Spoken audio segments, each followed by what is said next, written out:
जय हिंद दोस्तों, all Indian jobs में आपका स्वागत है। तो आज हम बात करने वाले हैं यूपी विधान सभा सचिवालय के भिन्न पदों पर भर्ती।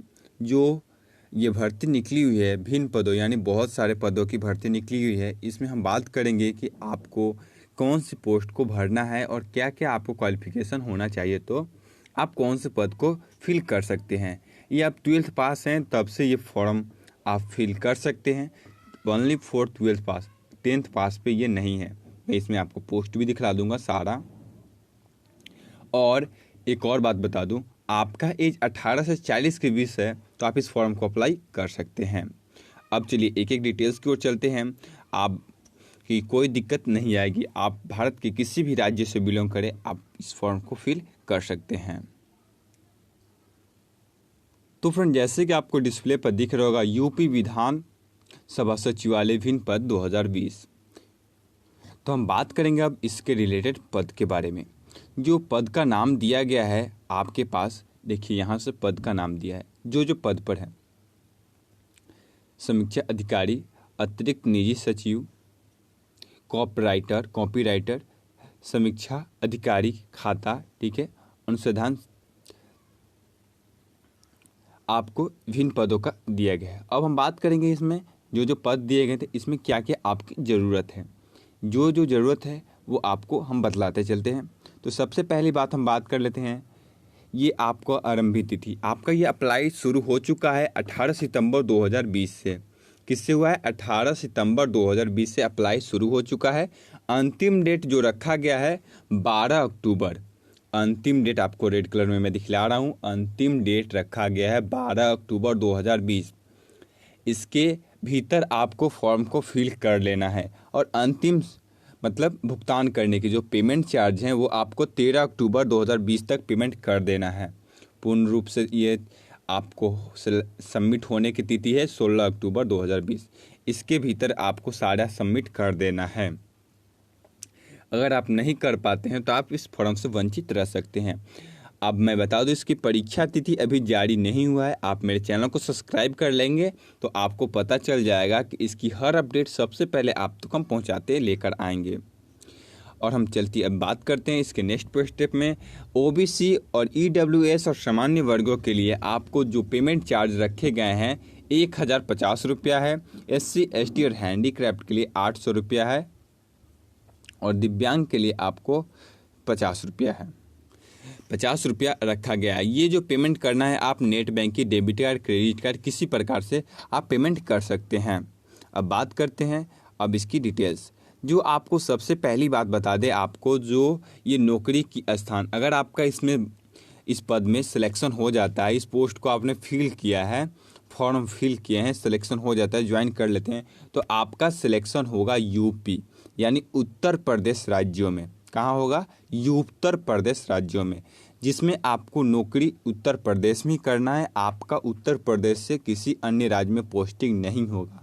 अगर आप झारखंड से हैं, बिहार से हैं, महाराष्ट्र से हैं, तो अगर आपका सिलेक्शन हो जाता है तो आप यूपी में ही कार्यरत करेंगे। मतलब आपका जो सिलेक्शन हो जाने के बाद यूपी में ही रहना है, सीधी बात। अब बात करते हैं इसकी एज की। 1 जुलाई 2020 तक आपका 18 वर्ष पूर्ण जाना चाहिए और अधिकतम आयु 40 वर्ष होना, ये आपके बीच होनी चाहिए। अगर आपका एज 18 से 40 के बीच है तो आप इस फॉर्म को अप्लाई कर सकते हैं।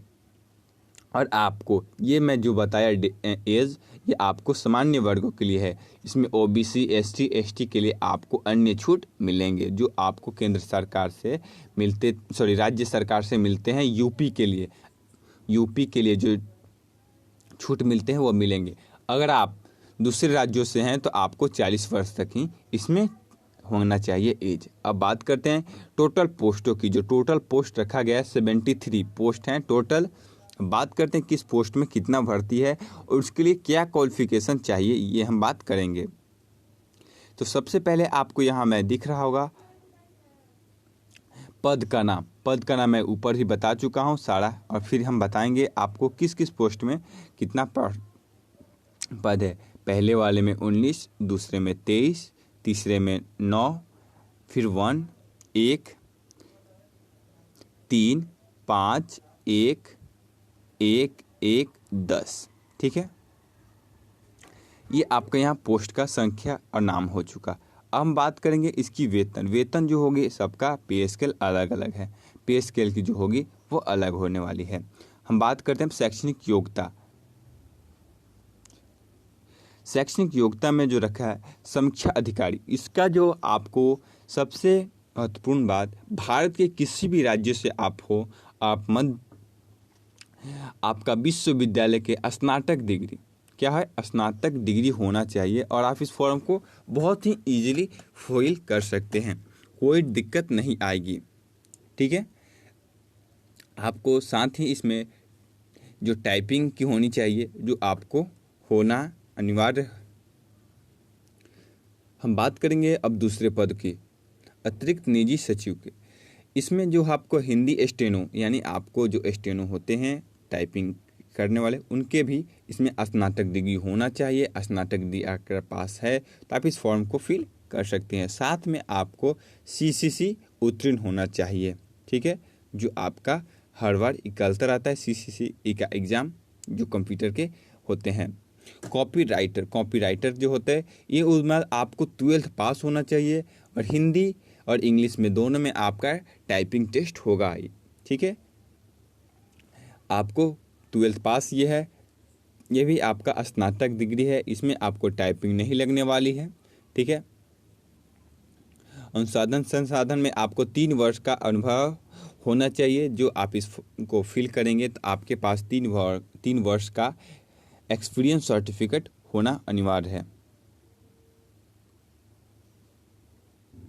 अब बात करते हैं सुरक्षा सलाहकार पुरुष के, जो इसमें आपको कुछ नहीं, आपको ओनली फॉर 12th पास होना चाहिए। ठीक है, आपको ऊंचाई जो होनी चाहिए 1.68 मीटर होनी चाहिए, वजन आपका 59 kg होना चाहिए और चेस्ट आपका 86 से लेकर 91 तक हो तो आप इस फॉर्म को फिल कर सकते हैं। अब बात करें सुरक्षा सहायक महिला, आपको इस प्रकार महिला के भी 12th पास होनी चाहिए। आपका ऊंचाई 1.52 मीटर होनी चाहिए, वजन आपका 45 से इतने बीच होनी चाहिए। ठीक है, जो आप ये फॉर्म को आसानी से इजीली फिल कर सकते हैं। हम बात करते हैं अब नेक्स्ट प्रोसेस में, जो आपको नेक्स्ट प्रोसेस में बात करते हैं आपको फॉर्म फिल करने में क्या क्या चीज़ की ज़रूरत पड़ती है। तो फर्स्ट ऑफ ऑल बात करते हैं फ़ोटो सिग्नेचर, ये तो आपको होना चाहिए। एज प्रमाण पत्र मतलब आयु प्रमाण पत्र होना चाहिए। आपके पास शिक्षा कितनी है, सारे बायोडाटा, मैट्रिकुलेशन, डिग्री, जाति प्रमाण पत्र, EW, जो आपके पास डॉक्यूमेंट्स हैं वो आपके होने चाहिए। ठीक है, बस यही फॉर्म करने में फिलअप लगेगा। आपका 10th 12th जो भी आप फॉर्म को फिल करें 12th पे भरेंगे तो आपके 12th के डिटेल्स लगने वाले हैं, लेकिन आपको एक बायोडाटा उसमें आपको लगेंगे जो आपको बनवा लेना होगा। ठीक है, आप में उसमें सारी डिटेल्स रहेगा, जाति, निवास, सो आपको डालना होगा। अगर आप दूसरे राज्यों से बिलोंग करते हैं तो आपको जाति की ज़रूरत नहीं पड़ेगी। और इसका जो सिलेक्शन की प्रक्रिया है, तो सबसे पहले आपको लिखित परीक्षा होगी, उसके बाद आपका साक्षरता होगा, उसके बाद आपको डॉक्यूमेंट्स वेरीफाई होगा। 3 स्टेपों से आपको गुजरना है। तो फ्रेंड, मैं आशा करता हूं कि इसकी सारी डिटेल्स आपको मिल चुकी होगी। कोई भी दिक्कत आ रहा हो तो आप कमेंट बॉक्स में लिखकर जरूर पूछें। मैं जब तक लिए जय हिंद दोस्तों, वंदे मातरम, आपका दिन शुभ हो, कोई भी डाउट नहीं रहना चाहिए। जय हिंद, वंदे मातरम।